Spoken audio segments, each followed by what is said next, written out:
Francisco pudo acompañar a su papá al circo cercano y al llegar al circo empezaron a observar los animales que ahí se encontraban.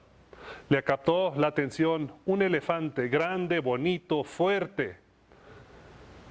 Y lo que más le llamó la atención era que el elefante estaba atado de una sola pierna en una estaca muy pequeña.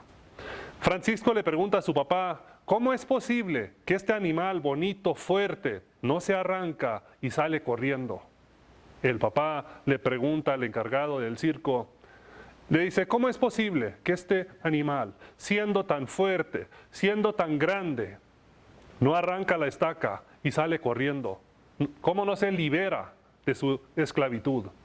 El encargado del circo le explica y le dice, cuando recién el elefante llegó al circo, lo amarramos de un poste muy fuerte y muy grande, donde el elefante no logró quitarse, no logró liberarse.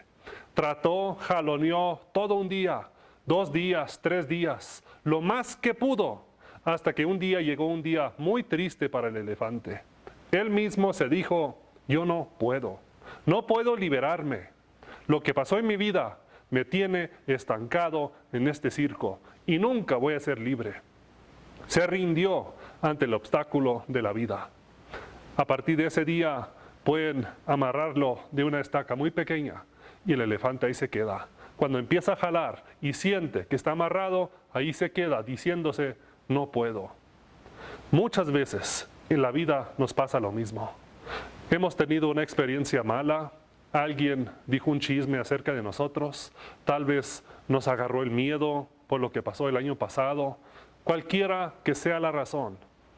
Si tú te quedas estancado por tu pasado, nunca vas a avanzar. Muchas veces nos pasa. Algo nos pasó en nuestro pasado, alguien dijo que nunca no vas a servir para nada y nos quedamos con ese miedo.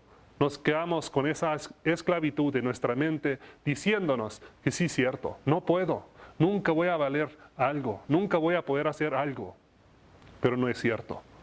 Nos anima la palabra de Dios en 1 Corintios, capítulo 16, versículo 13. Dice, sed fuertes en la fe, animados y avancen con amor, hagan las cosas. Te quiero animar, querido amigo, querida amiga, no te quedes estancado en tu pasado. No te quedes amarrado como el elefante que no pudo avanzar porque él mismo se dijo, no puedo. Tú puedes, tienes un futuro brillante por delante, pero tienes que buscar la fuerza, el ánimo, el coraje en nuestro Señor Jesucristo. Él te da las fuerzas para librarte de la esclavitud de tu pasado. Tú puedes seguir adelante, no te quedes estancado. Tienes algo brillante por delante, pero tú tienes que librarte de tu pasado. Que Dios te dé fuerza y te bendiga. Es el deseo de todo mi corazón.